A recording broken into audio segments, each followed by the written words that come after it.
Okay, Raymond, welcome. And thank you for joining me on this interview for emotional intelligent leadership. I've come to know you as a business leader who puts his people first. And even if business restructuring is required, we went through a lot of restructuring at DuPont, and I'm sure it's not different for you today. And you also spearhead diversity and inclusion efforts. And you're not afraid to show that you're working on your own inner game as well. So could you tell us a bit more about yourself and your career? Yeah, okay. Maybe first of all, I was born in the Netherlands. I moved to Belgium when I was 13 to Brussels, and then studied there, started to work for HP, and then I moved for DuPont to Paris. And I think that's already on itself. The reason why I mentioned this is the fact that those opportunities gave me, some good cultural awareness, some language training. But I think with every language you learn a new culture, and you also learn about diversity in the broader sense. Um, for example, Belgium and Holland are not that far apart, but you are still, especially in the beginning, you're still seen as a stranger when you come into another country. Even more so, I think, if you speak the same language. So when I moved to DuPont, I was 3 years in Paris. Then I moved to Switzerland. So a long time in Switzerland already. Very many different jobs. Started in Lycra. So that was also a business where, we were kind of 50-50 men, women. A lot of also female leaders. Mm-hmm. So I was in a culture where, for me, in fact, I never was really in a dominated male environment, I would say, which probably has helped me also on the diversity and inclusion aspect. So several P&L roles where I led several business units for DuPont in Europe, Middle East and Africa, and also two functional jobs, two, I think, important functional jobs. One was mergers and acquisitions, corporate planning, and one was procurement and logistics. Mm-hmm. Also as a director. So I like change. I always have pushed for change, as a high potential. I think the good thing with DuPont was that you were able to change, it was up to you to ask for change, and if you worked for it, you got it, and that was the reason why I stayed also that long with DuPont. You talked about restructurings. I think the last 10 years we went through heavy restructuring, but that was not easy. Yeah. I think in those kind of periods it's important to know what people want, which is important anyhow, but especially in those kind of periods. Some people are not afraid to leave. They are happy with the package, and especially the younger people, and they want to take something else on. People who are close to retirement, they are often also happy to go. So I think if you put some time and effort in the fact on what people want, you can make those periods much less bloody than they might seem at the first sight. And so first of all, I think what you need to do is to make sure that that your business can still perform. So I think you have to have the courage to say that these are the resources I need. Yeah. And then I think you have to look at current performance and future potential. Future potential is often very often misjudged or confused with current performance. So I think it's important to make that distinction. And then you have to look at the people needs. And for several restructurings, it was possible to do it in a way which was the most fair, and maybe 80% of the people were happy. But of course, the longer restructurings goes on, and we were at a period of, like I said, probably 10 consecutive years, the more difficult it becomes. Yeah. So I hear you say that you're looking for an opportunity to identify those people who are happy to take another role or to leave or to do something different in the organization, maybe in a different environment or different business. Yeah. And what you very often see is that the people where it is most difficult is the people between 35 and 50, who are in the middle of their family and also financially. But then outside that, there are people who are much more flexible and okay. And of course you don't, if you are going to ask the questions at the moment the restructuring is there, it might be a little bit late, but so I think you have to have that knowledge before. You have to have that relationship before, of course. Yeah, to understand where they are at. Yeah, so you are a business leader with a heart. That's clear. And we talked about whether that was even possible, and you were telling me about the Gervais principle from the series The Office, where I looked it up. I had to look it up after you explained it to me, meaning that there are sociopaths at the top of the pyramid, and in their own best interest, they're grooming the underperformers into sociopaths, and the overperforming middle management into like a clueless middle that is cooperating with whatever the organization is doing.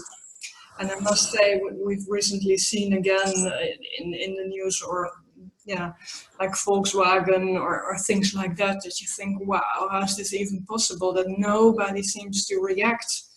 And I guess the clueless middle management that's just coming along with the sociopaths at the top, with the whole diesel story I'm talking about. Yeah, absolutely.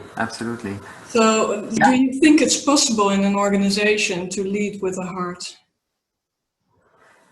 For me, I think it's the only way, because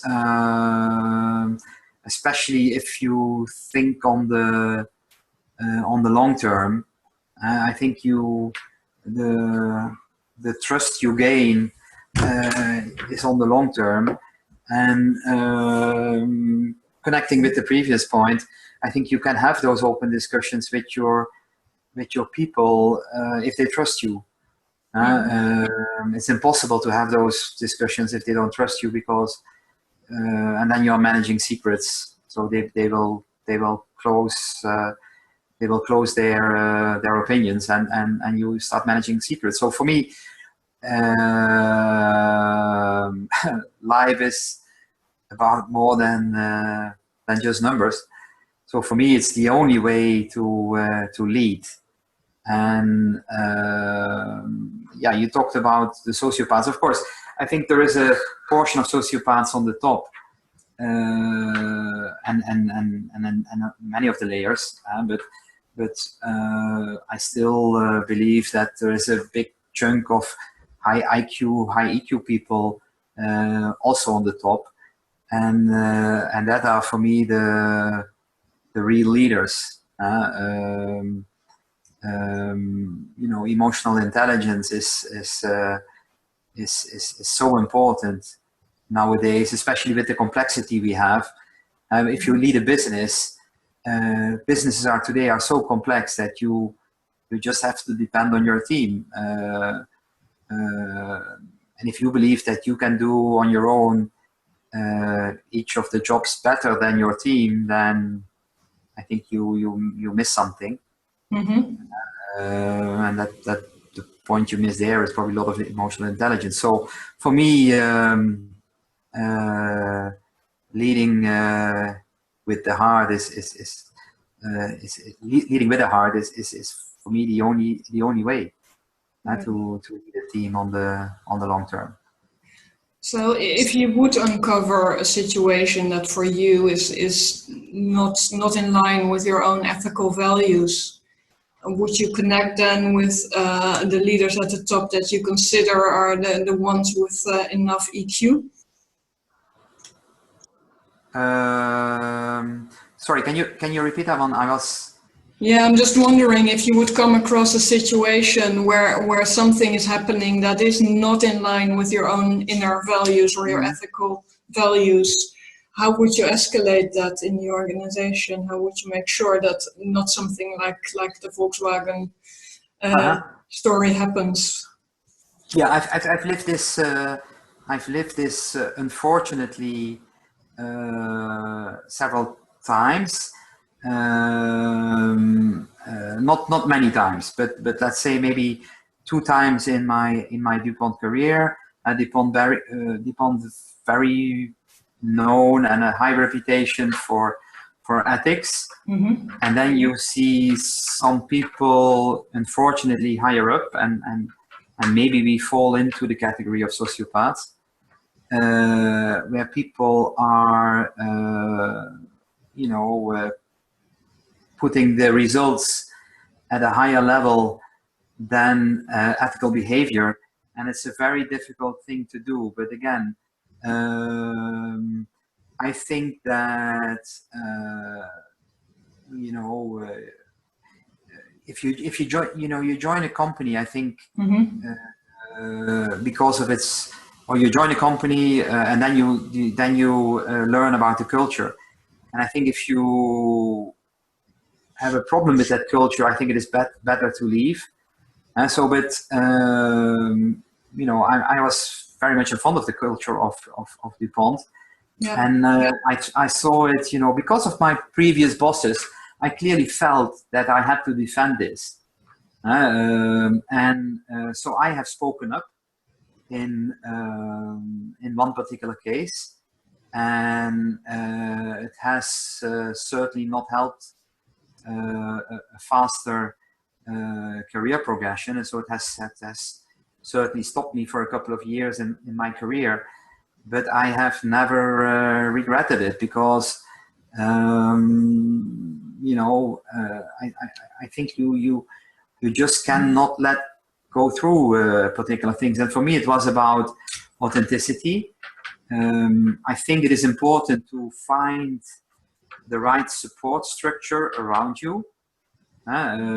Therefore, I think it is important to think about people like mentors or sponsors or coaches, because this can be very tough on your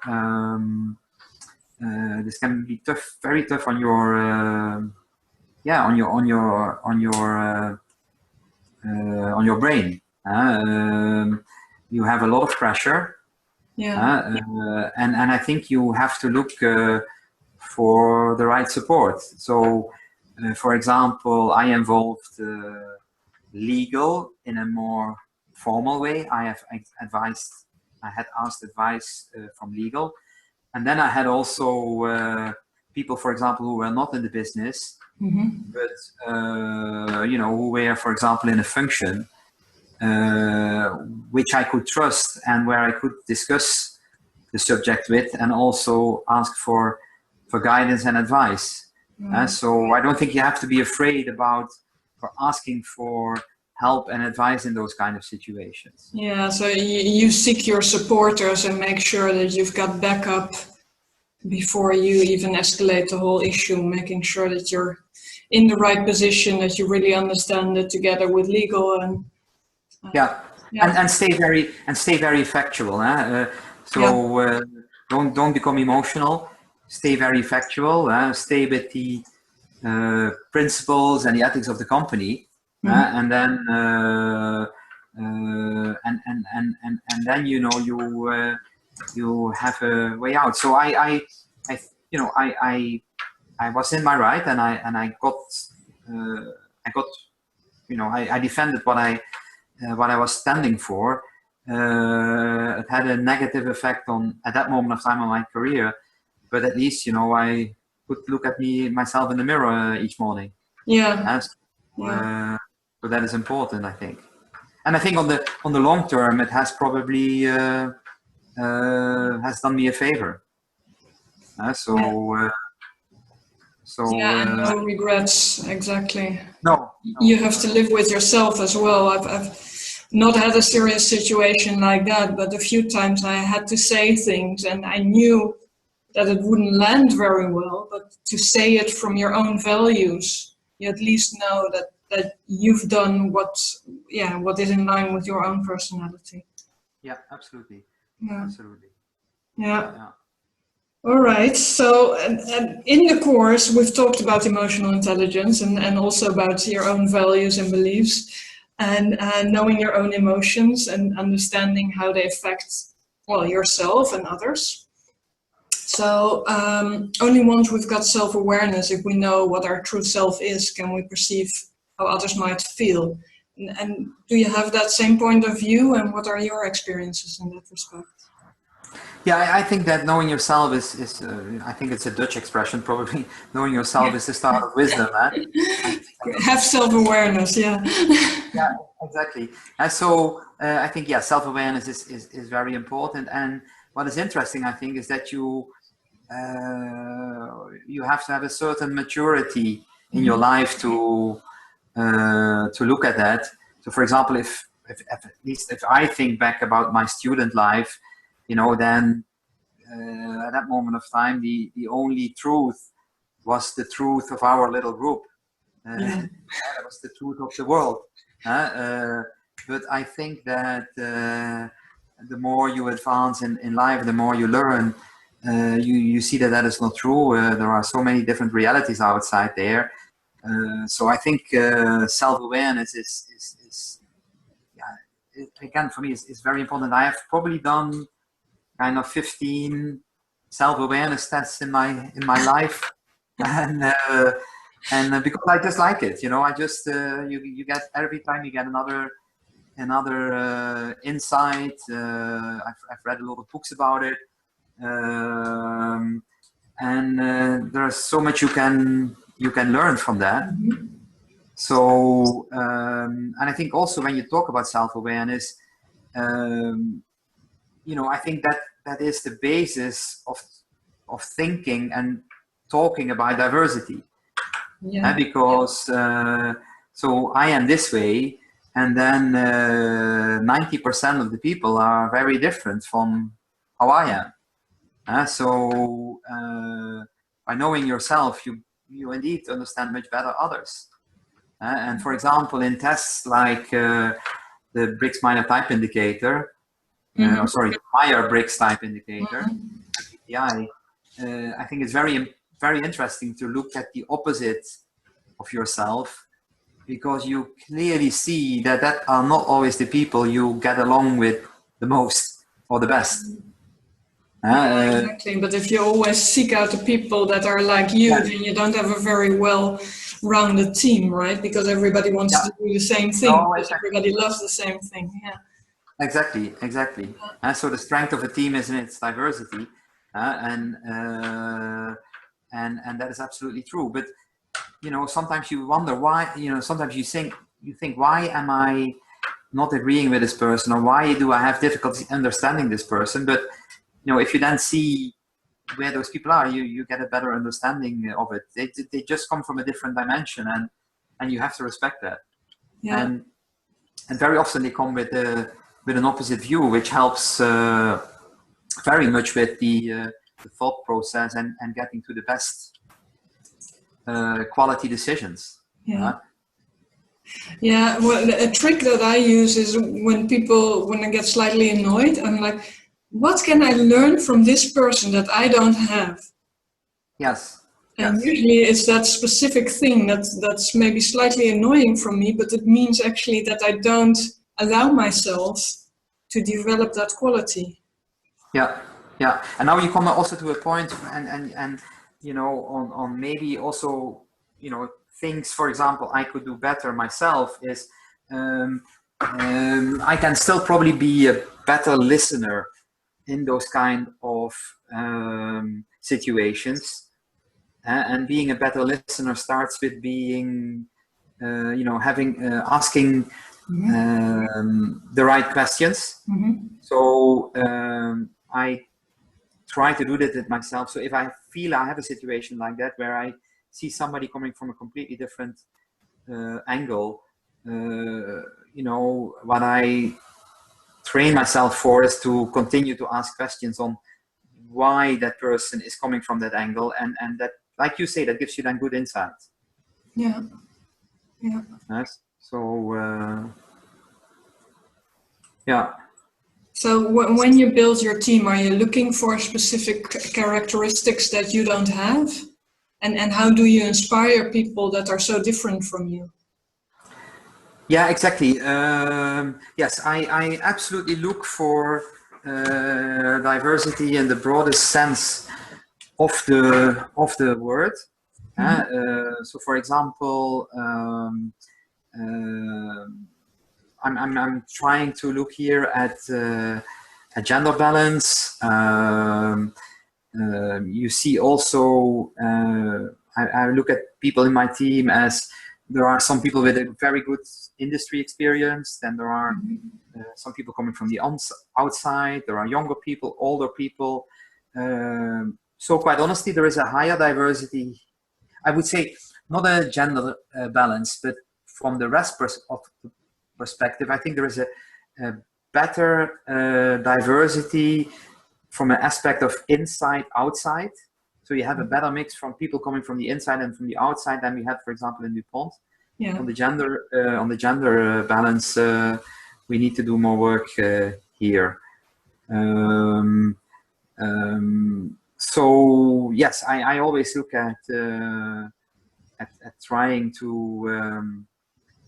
In general, I'm looking more to capability versus content.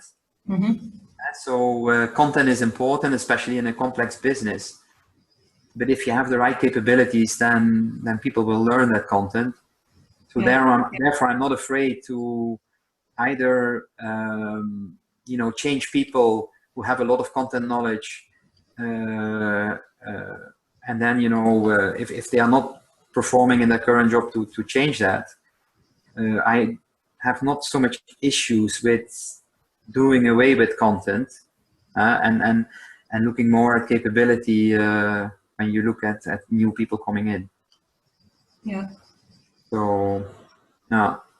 So do you have an example of where you changed maybe a dysfunctional team around, or maybe a dysfunctional member of a team?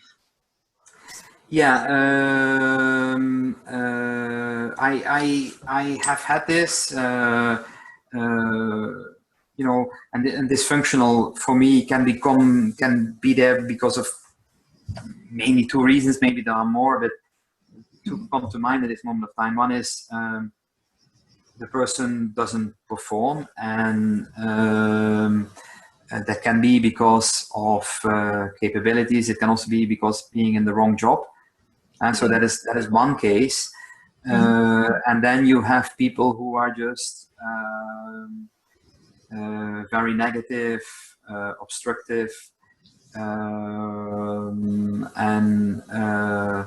are really putting a bad atmosphere in the team. Right. So let's maybe go to the first group first, of people who just have difficulties in performance in their job. I think it is important to look at the reasons. Just to figure out, why is that, and then you have to take one or the other solution. Sometimes it can be that person is just in the wrong job, and sometimes it is that the person, will never perform, and then so okay, that decision is also clear. Then I have more problems with the people who are, the rotten apple in the basket. I have much more problems with those, because very often these are people with a lot of content knowledge. They are seen by the company as specialists in their field, and people are afraid of doing something about it. And I must say that I have often dealt with those situations because often also, those things are not solved for, 5 years, 10 years. And yeah, I talked about that actually in the course, that some people, they've not been properly coached and mentored for a long time, maybe precisely because they were an expert and everybody was leaving them alone. And they enter into a state where they identify completely with their position, with their negativity, and there is a number of people that cannot be trained or educated to come around. Unless you make really harsh decisions saying, okay, either you change it or there's no place. No, exactly. And that takes courage, but yes. I think that is also the reason why you are paid. So analyze those situations well and see if you can do something about it. And if the situation is hopeless, then I would not let it drag too long. Yeah, in that sense, emotional intelligence doesn't mean that you're soft or completely empathetic for one person, because your team suffers if there is one of these people who's very negative, pushing negative energy out. It's interesting that you say that, because if you have a reputation of being a good people manager and so on, then sometimes people are surprised when you take those tough positions or tough decisions. And that is always interesting because, like you say, sometimes those kind of things are mistaken for being, emotional intelligence, mistaken by being soft and those kind of things. But I don't think it is soft. There is a lot of authenticity, which works both in the right sense, when you give compliments to people or when you thank people, but that same authenticity works in the opposite way when you have to deal with problems, and then people are surprised that you are able and willing to do those tougher decisions. There need to be boundaries, right? Yes. Yeah.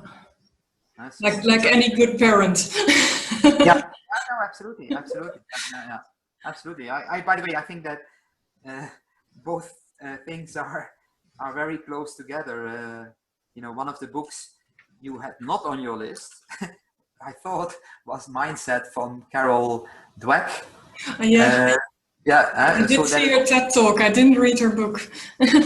Very, very good book. Okay, I'll write it down. A lot of similarities between management in sport, management in business, managing of your family. So I think they are very close together. Yeah, exactly. And so how do you keep yourself going, other than others going? What is your mission or vision for life? Yeah, I think that for example, what I told also the team here is I have a simple principle for myself and the team, which is mission, team, and then me, in that order. So I think when you talk about the mission, so I find a lot of motivation in already trying to find out. So you have a mission, so you have some targets you need to fulfill and some short-term goals and those kind of things. But I find my motivation in looking what is the best strategy to get at those targets. What is a long-term vision. So I have a lot of I find a lot of motivation in looking at the strategic side. Right. Then for me, so that is something which is most important. That is what we are paid for. That is fulfilling the mission of the company and the mission of your team. And then we have to do this as a team, and I find a lot of satisfaction in that too, because at the end of the day, it's all about people, and people are just interesting on itself. We all have our stories or life stories, and I find it interesting to, you know, to have a dialogue, to have team meetings, but also there you have to be authentic. And if there's an issue, you know, put the fish on the table and discuss it. And then yeah, you have to think about yourself too. And that was something I forgot early in my career. I thought when you talked about balance in life, that it was about balancing your work and your family. But I don't think that is everything. I think you have to balance your work, your life, and yourself. It's a triangle. Okay. So also here, you have to think about yourself too, of course, within the company. Yeah. So but how do you balance yourself? Yeah. So how do you do that, balancing yourself? What is your trick? Yeah, I think you share. Yeah, no, absolutely. I think you have to have those moments where you step back. And I have those moments when I go to the fitness, for example. That are the moments when I, you know, look at business, but also at my broader life, and where I take time, and I'm in a different mindset at that moment, different state. And that is where I start thinking about exactly those balances. You know, am I, you know, why, for example, I think also when you are in a bad mood, I think the best thing to do is to analyze why you are in that bad mood. And you know, for me, fitness is much more about my mental health than my physical health. So that are the moments when I look at those kind of things and say, you know, am I having a good balance between my thinking and my doing? Can I do things differently versus working harder? So working smarter versus working harder. Yeah, that are the moments when I really think about those balances. Yeah. Right. So that's your trick to keep to make time for yourself to think about those things. Yeah. And I know during fitness. Yeah, and I just know when I am sleeping badly and so on. I just know that I have to go to the fitness. So we don't have much time left, and one thing that was really an eye-opener for me was to learn not to fight with reality. And maybe the simplest example is you're standing in a traffic jam, there's nothing you can do, and winding yourself up, you know, getting all angry and annoyed and wanting to be home now, and oh my God, why does it take so long? It doesn't help. Did you have instances where you were fighting with reality, and how did you learn to step away from that? Yeah, I think I think that is that really comes with time. I think we talked about maturity when we were talking about self-awareness, but exactly to you know, accept reality and you know, and do the best you can. I think that, yeah, that is a learning. You know, you getting a thicker skin is really something which comes with time, I think. So I just grew into it, I guess. Yes. I think when you're young, and probably, you know, when you're young, you know, you have other advantages. You know, you run around, you run against the wall for 10 times, and the 11th time you still get up. And you have more energy to do these things, maybe. Yeah, you have energy, but at the same moment of time, you also waste energy. So I think with age, I think you you might run maybe still 3 times against the wall, but at a slower speed, so it hurts you less. And then you might how would you coach a younger person in your team whom you see doing this?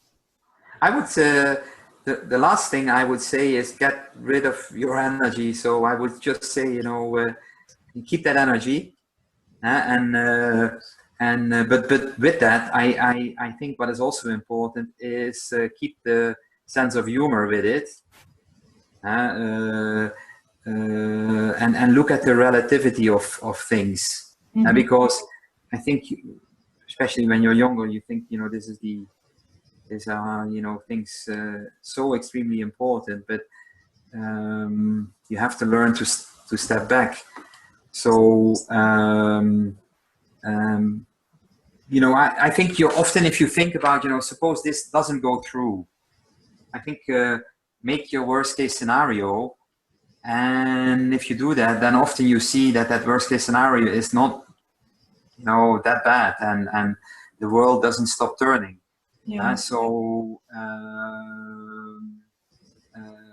But again, I think it is what I said before.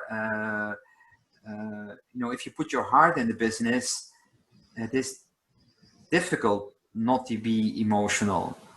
But so I think that's maybe a very difficult thing to do, is to put your heart in it, and at the same moment of time trying to stay as rational as possible. And I think you need probably some life experience to get there. So I would, if I see a young person, you know, with a disappointment of after a decision has been made not to do something, I would say, you know, keep that same energy, try with the same energy next time. Everything is relative. There will be another chance, and take your learnings. Yeah, sometimes it takes the business 3 years to get ready for your idea. Yeah. Because the higher up, sometimes also the farther you are away from the reality. And some people don't want to listen to the reality. And that's another problem, of course. So, do you have a tip also for us, what you do if you dislike a colleague you have to work with, or a team member in a project you're working on? Yeah, you know, linking to what we said before, you know, I would come back on the principle of everybody is different. Sometimes you find the opposites, and you know, when you have a team where there are different school of thoughts, you will come to the best decision. So I would put a lot of effort in there to try to understand where that person is coming from. Now, again, you also have you know, politics and those kind of things, and there I have less patience. And so, for example, I talked about mission, team, me. You have people who sometimes are me, mission, team, or mission, me, team, and yeah, that is more difficult. So if somebody has a different way of approaching things, it's easier to deal with, I think, than people who put themselves first versus the business or the team. And so again, I've more problem with the last part, and yeah, and I think the, you know, the rest is very helpful. So if you know, you might dislike, you know, it's like a difficult customer. You know, you might go to a customer and you know, he has made a very difficult impression on you in this first visit. But very often they are your best customers because they are very open, they are very authentic, and they tell you the truth. So sometimes you might fall into a situation where you, at first sight, you might say, have a difficulty with this guy or girl, and then finally you end up being, you know, being very good colleagues, because you know from each other that you come from different positions, but you also know that you are stronger together.